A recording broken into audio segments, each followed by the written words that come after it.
guys, welcome back to another author interview with Jazz and Prose. I'm your host, Sai, and today we are here with the lovely Shaquasia Simmons. She has written many books, but she's here for Choosing Life. Shaquasia, how are you tonight?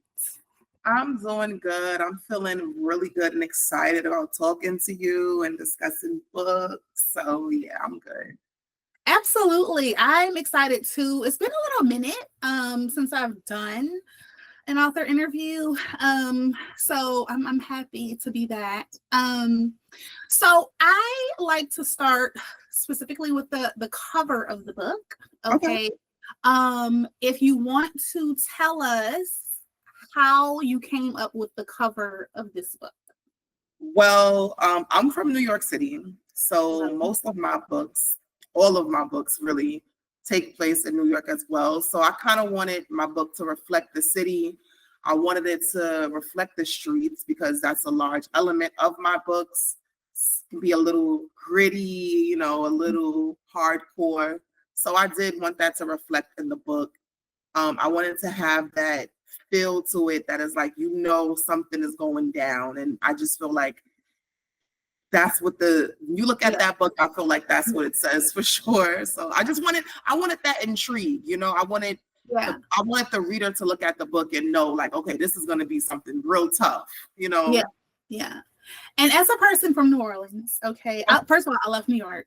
It's literally one of my favorite places. I go there by myself and just enjoy the city, go to events. But yes, I would definitely say the cover does give like a mysterious. When I look at it, if I'm thinking of like the tone, the mood, and everything, it's very like, oh my God. And I'm from, like I said, from New Orleans. So for me, being out at night, I gotta get in town. So like New York can be beautiful during the day and Manhattan, but it also has that gritty side to the city. Oh, yeah. So, that's also what this book reflects a lot of, Yeah. Well, okay, so let's get into about you because we want to know you as an author, right? So go ahead, introduce yourself, tell us about you, your journey with writing and whatever else you want to share. Well, my name is Shaquasia Simmons. I also go by Quay, 31 years old. I've been writing from a child.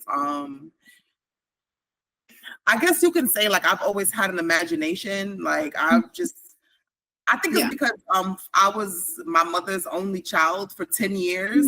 So I kind of had to make my own fun and just, So my love for storytelling and just making things up, like I said, started in childhood.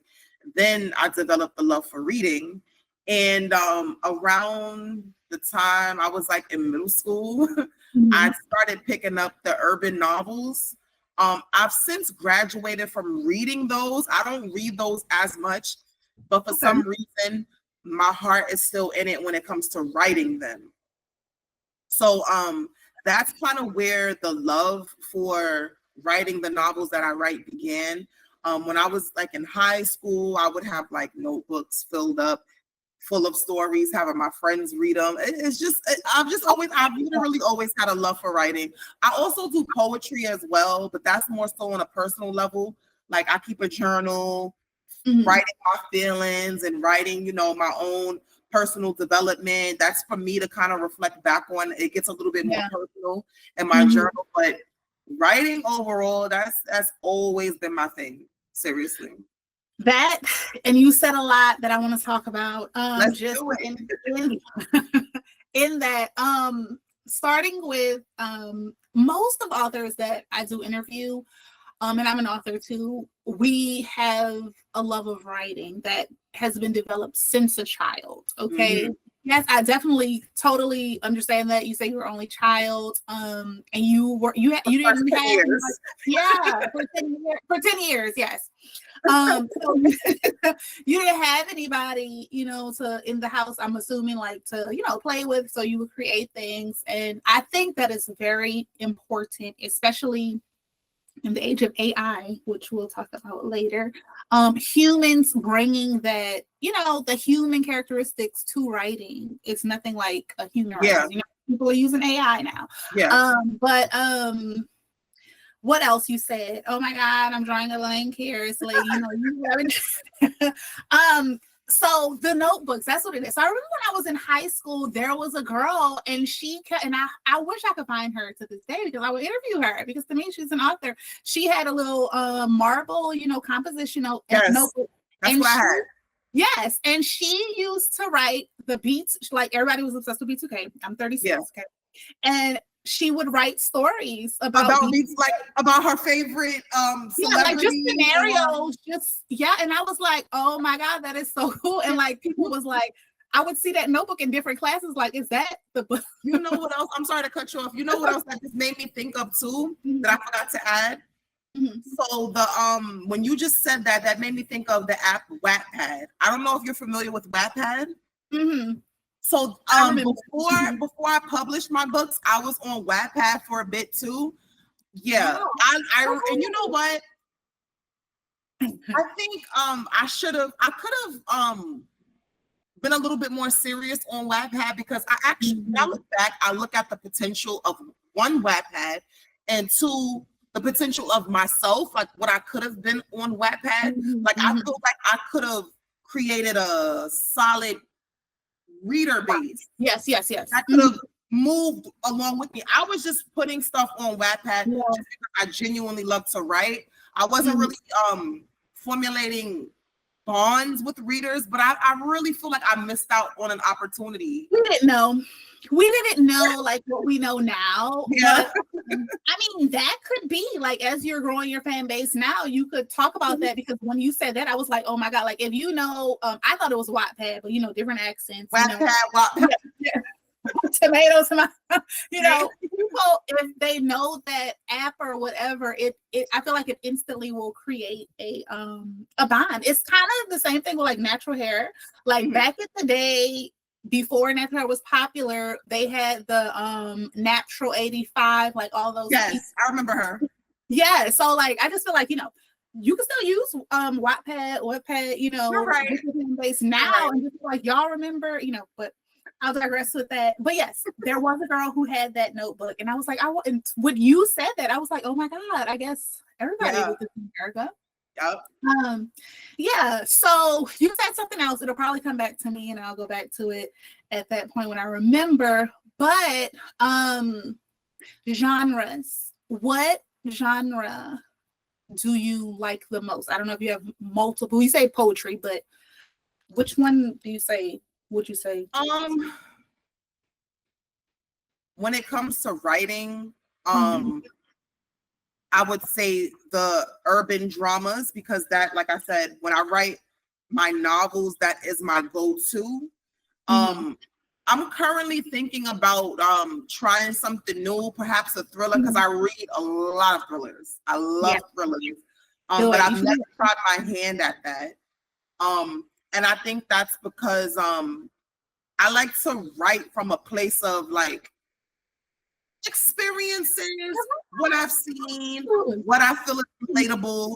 You know what I mean? So that's why urban drama, and I like to say urban dramas because I feel like a lot of urban novel books that are out there, they kind of do focus solely on like the violence and the drugs, which I'm not gonna lie, I do touch on topics such as those in my books too.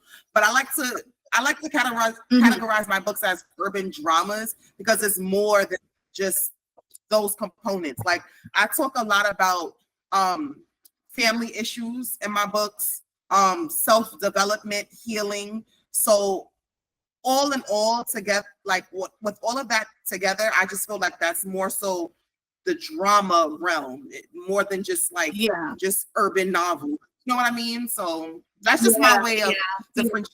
So.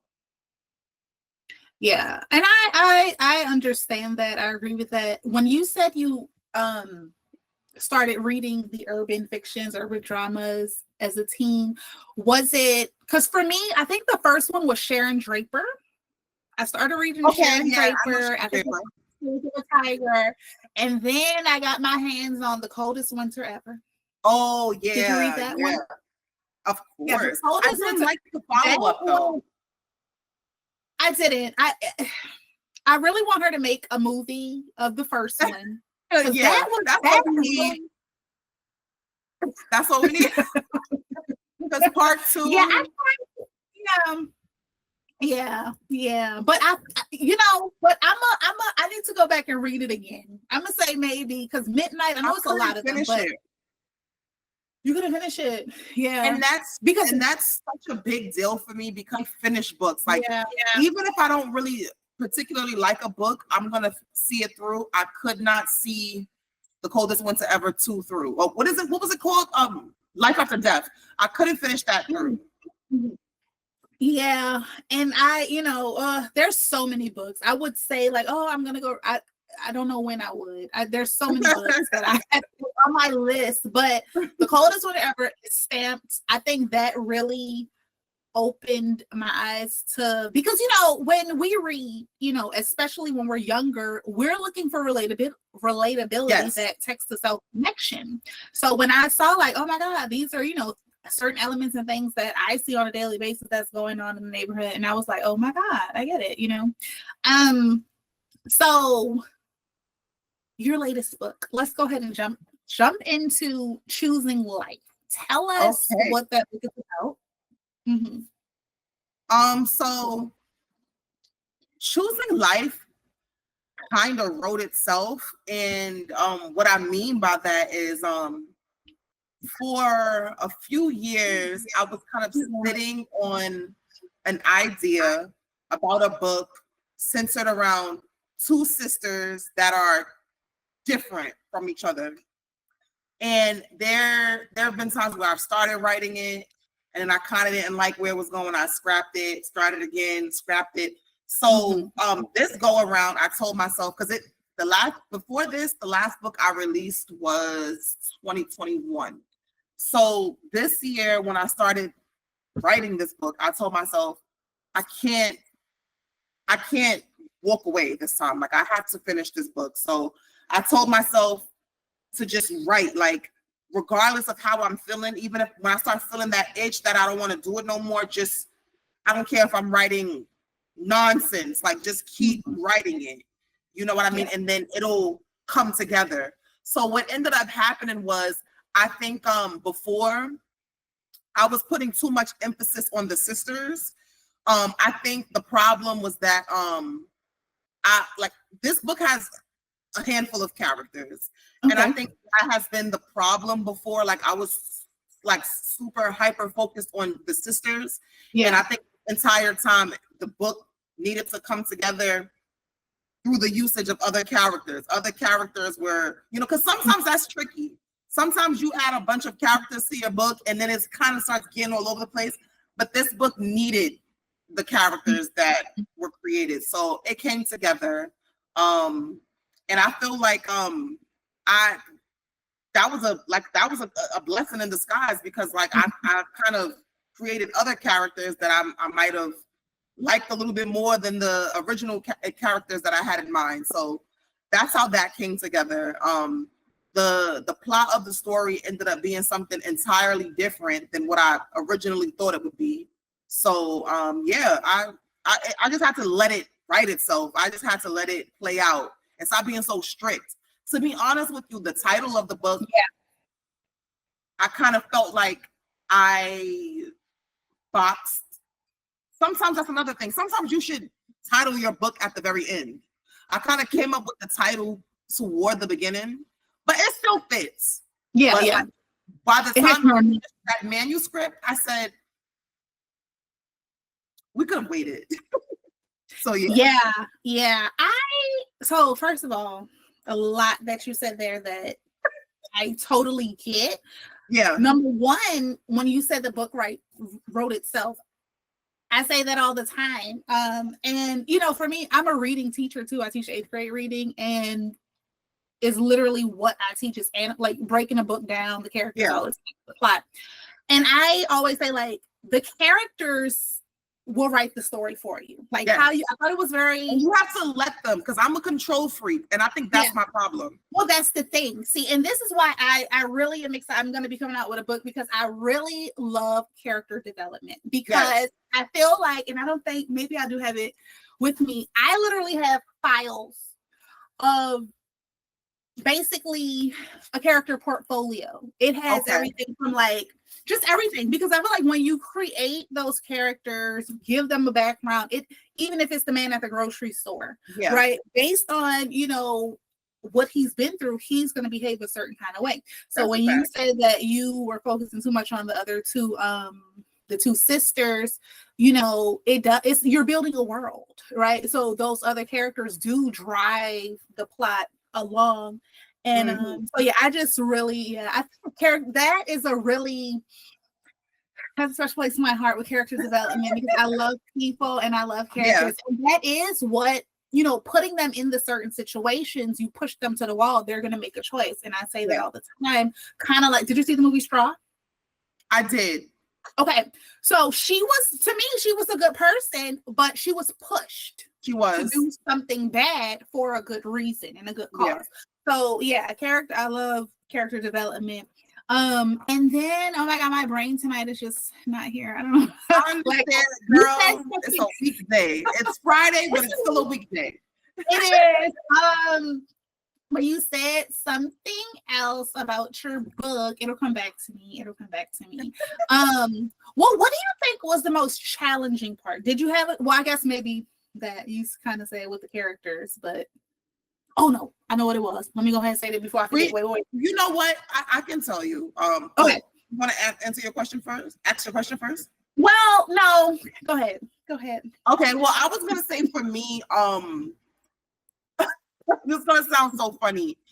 So a lot of, as I said before, relatability is very important to me when it comes to what I'm writing.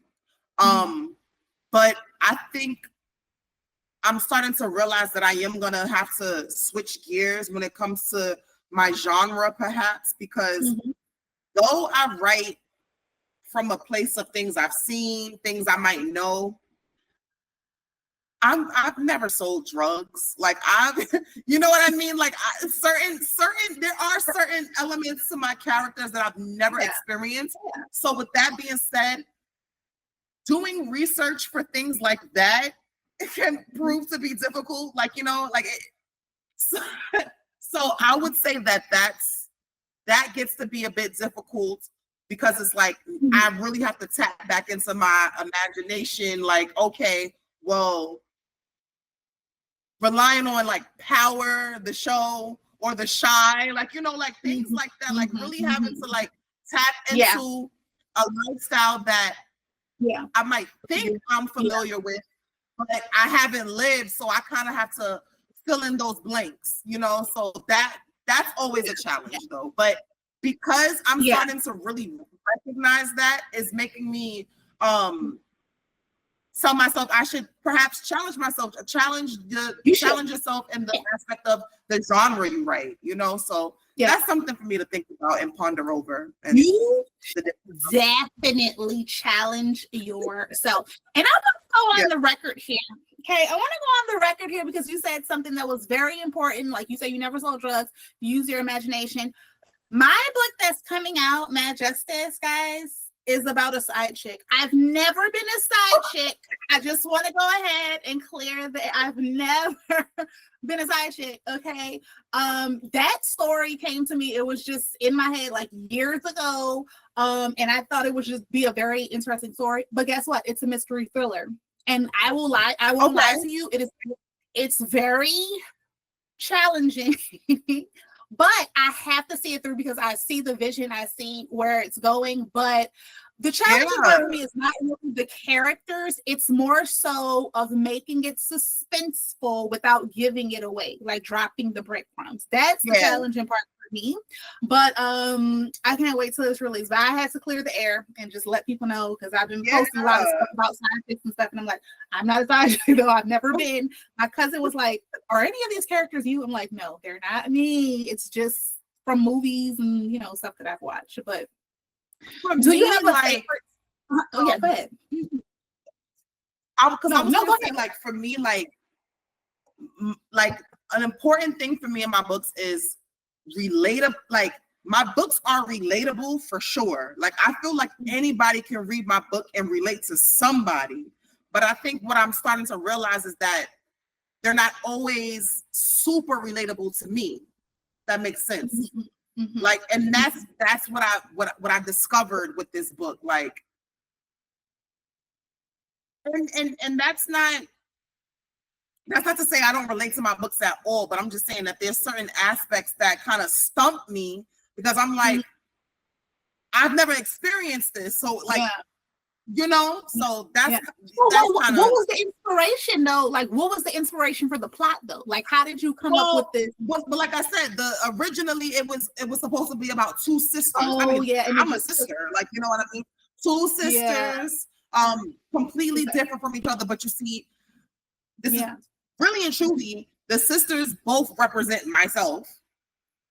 Okay. You know, we all have that duality. Yeah. You know what I mean? But it's just like the stuff going on around them that's kind of outside of me. Got it. Okay. Well, do you have a favorite chapter in the book? You want to know something was so sad? I would say like the last chapter or the last two chapters. But I kind of can't say why. Yeah. Without giving away too much. But I will say, this is what I will say. The very last chapters is probably my favorite because like I really tapped into emotions, and I am an emotional writer as well. Like some of my best work, even when it comes to my poetry, like the best poem I've ever written came from the worst heartbreak of my life. Like seriously. So like anytime I can really like dig into some emotions and like really put it on paper, masterpiece. So I would say the last two chapters are my favorite, especially the very last one. Like the end, like I love how I ended the book. But I can't really divulge too much. No, don't read it. Yeah, pick it up, guys. Choosing Life. And that right there, what you're feeling about your last chapter is really what I hope to feel with, because I'm not done writing the book yet, but I'm like pretty much at the last part, like maybe 4 chapters left. And I hope that I can feel how you feel about your last chapter. I hope so. I really hope so. Okay, so what was the process like? I know you said that you had to push yourself just right. But what would you say was so when you sit down to write, okay, what does that look like? Or is it on paper? Because a lot of people that I talk to do it on their phones. Look, so that I'm glad you said that. So that was I should have mentioned this. The challenges. This was another challenge that I was able to overcome though. And I think going forward, I'm going to use this. So yes, I've always been a writer. Like usually, like my past books, always in my notebook. Start in my notebook, write it by hand, and then transfer it to my laptop. This go around though, and this period that I've had of severe writer's block, going to work, being in school, responsibilities, this and this and that, I felt like I was going through a period of just severe writer's block. And I think that's another reason why I kept scrapping the story for so long and, scrapping it so many times. So what I did was I told myself, I said, if I really want to get this book done, I'm probably going to have to find a way to like include writing the book in my day-to-day. So I did start writing in my phone. And I never thought I've always heard people do that, but like I never really felt like that was me. But like I felt desperate. I felt desperate writing this book. I said, I want to finish this book. I want to write this book. So I did start writing in my phone, and I'm writing on the go. I'm writing on my way to work. I'm writing on my way home from work. I'm writing at work. You know what I mean? So it's like I really took this book. This book has been on the go with me, and I feel like because I used my phone, I think it was easier to quickly, like sometimes I would have like a scene or like an idea for like a future chapter, but I would still jot it down like now. Even though I'm not on that chapter yet, I'm gonna just jot it down now. Before, I never used to write like that. I've always written in sequence on a pen and paper. Like, I've always been the most basic writer, like the most simplest writer, you know? Yeah. But I just think as you grow and just, you know, life kind of goes this way and that way, you kind of have to make your writing process work for your lifestyle. So that's kind of, that was the writing process. It was just really taking the writing with me. And Okay. Yeah, you're like the third author that told me that they use their phone, and I think I might have to do that. Because when I think about it now, when I first started writing my book, I was at home, I wasn't working, so I could just sit there and write in my little closet. But now, child, I got so much on my plate, I'm gonna have to use my phone. I'm glad you said a good little nugget for me to keep in mind. Yeah, I think I highly recommend it.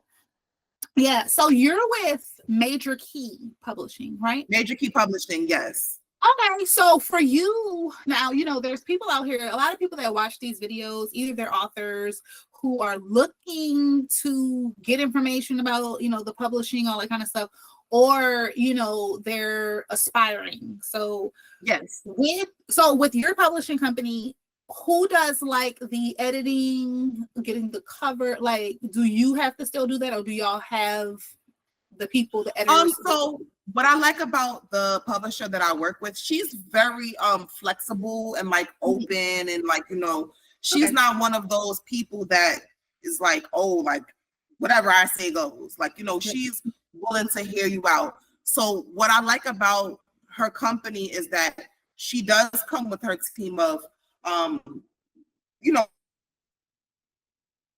editors. Yeah. It's a team effort. But what I do like is that if I do have my own idea for how I want my book cover to look, or even if I can, you know, have my own book cover design, like, you know, she's open to that. So that's kind of what that process is like, or that's kind of what that looks like. She's very fair. She helps with, the company helps with promotion. As a company, everyone on the team is kind of like involved with each other when it comes to promoting, encouraging, networking, and things like that. So that's kind of the benefits that I get from being with a publishing company, is just being amongst like-minded individuals, and we kind of all bring our own thing to the table, you know, so everybody plays their part. Yeah. Oh, that's good. That's good, because a big part that a lot of authors, you know, that I've talked to is the editing, and they hate the editing. They're like, oh, that's brutal, especially if you're an editor. She provides the company provides an editor, which is great. Yeah, that because it's brutal. It's brutal editing. So what advice, Shaquasia, would you give to people who I would say they already have a book, okay, and they want to go the publishing route? That's a different question there, because usually I say like, oh, people who want to write a book, but the people who have a manuscript and they're debating maybe between doing self-publishing or publishing, what advice would you give them? No, so you got to weigh out like the pros and cons of what you're looking for. So to publish by yourself individually, most people do that because they would like to own all their, you know, royalties. They want all the benefits for themselves, right? And that's totally fine. I mean, at the end of the day, you're the writer. So of course I can understand why anybody would want to go that route. I just think it's more so of like, what are you looking for? If you're looking more so for connections with other creatives, sometimes you might need the push from a publishing company to help you gain readers. Like, you know, like speaking for myself, like I don't have a large reading base, so connecting with other authors on the publishing company that I'm with, and, you know, other writers, networking, you know, you're meeting people, you're rubbing elbows, you're gaining more traction to your work. So I think it's more so of what exactly are you looking for, because neither option is wrong. I just think it's more so of having a clear understanding of what you need for your work. And like I said, what you're looking for, and that'll tell you which route to take. Yeah. Okay. Yeah, I know a lot of people, but a lot of people that go the publishing route is because they just want to write. They don't want to have to do that too. Like, I don't want to have to touch too. any editing. I just want to write the book, and y'all tell me, you know, all that kind of stuff. That too. I feel like we are at our trivia time. Let's see here. Okay. Yes, we are. So, guys, it is trivia time. Okay, so we're going to do Would You Rather author edition. Okay, now it's been a while. Yes, usually I'm gonna let you go ahead. Let's go ahead and pick a number, Shaquasia, from 1 to 4. 4. 4. We're supposed to say it out loud? Yeah, you can say it out loud. Yeah, that's fine. Okay. I'm gonna go to the question. 1, 2, 3, 4. I moved it. Oh my God, guys. So this question used to be question number 3. But I'm gonna go back to I'm gonna let you do the question number 3 too. But for this one, so would you rather only write at 3 a.m. or only write with a typewriter? So 3 a.m. you're writing, or with a typewriter at any time. I would say I would write at 3 a.m. Okay, 3 a.m. I can't write with a typewriter. Yeah. I can't write with a typewriter. I mean, I would try. Yeah. But I think I would only write at 3 a.m. Yeah. Yeah. Sure. Yeah. And especially for you, because you say you could just whip out your phone and just go ahead and type right there too. Exactly. Yeah, most people are thinking. And like, you never know when a brilliant idea is gonna come to you. So that's true. Really, you know, it might come to you at 3 a.m. So it might. Yeah, that's true. That is true. Okay, now this one really quickly, because I want to know what you think about this one. So would you rather be stuck in a fictional world, let's say choosing life, for a year, or have your fictional character live in your house for a week? Which fictional character? Anyone. I know that's the villain. No, let's say the villain. I'm sorry, the villain. Like the bad person. Yeah. Well, dang. You know what? This is a good question, because now I'm asking myself, who's the villain? Because there's more than one villain in my book. Depending, I get it. There's more than one villain.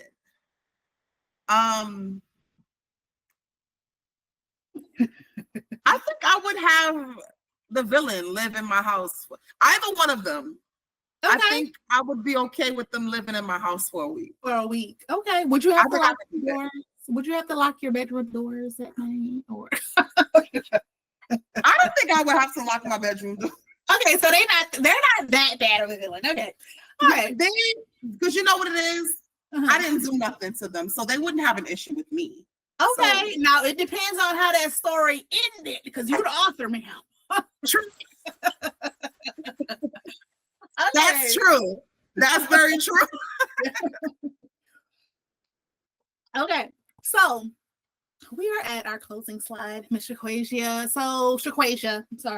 So what is next for you? Because you've already have 7 books under your belt. So what is next? Well, I'm actually working on a spinoff to Choosing Life.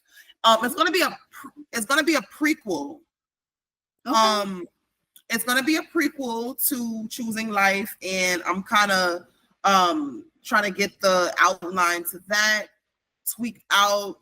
I'm trying to understand one of the villains a little bit more so that the storyline makes sense. I want to the prequel that I'm writing, the intention is to remember Tyreek from Power, how everyone hated him. And then we got to know his character more, and then we all grew to love him. I'm trying to do that with this prequel. So that's what I'm working on. I'm trying to, get the creative juices flowing so that I have that impact on my readers. So that's what's next. And I love that. I love that. And then aside from that, I have some other creative endeavors I would like to embark on, other than writing books, like perhaps like something on the screen, whether even if it's like a YouTube series. So these are thoughts in my mind. Right. That imagination has never gone anywhere, has it? It's never going anywhere. I love that. Well, guys, you make sure you check out Choosing Lyfe. Now, Shaquasia, where can they find it? Yes, you can find Choosing Lyfe on Amazon.com. Choosing Lyfe, type it in my name, Shaquasia Simmons, or you can even follow me on Instagram, Quay the Writer. That's QUA the Writer. And the link is in my bio. Okay, yes, and we will have all of her information, guys, in the description as well. So make sure y'all follow her. Go check out the book. Leave some reviews. As authors, we love reviews. We love Definitely. Yeah. So, well, you are welcome back here anytime, Shaquasia. This was so fun. Yes, talking about books. Thank you for having me. Absolutely. Well, guys, thank you for tuning in to Author Interviews with Jasmine Prose. I'm your host, Sai, and we will see you in the next video. All right.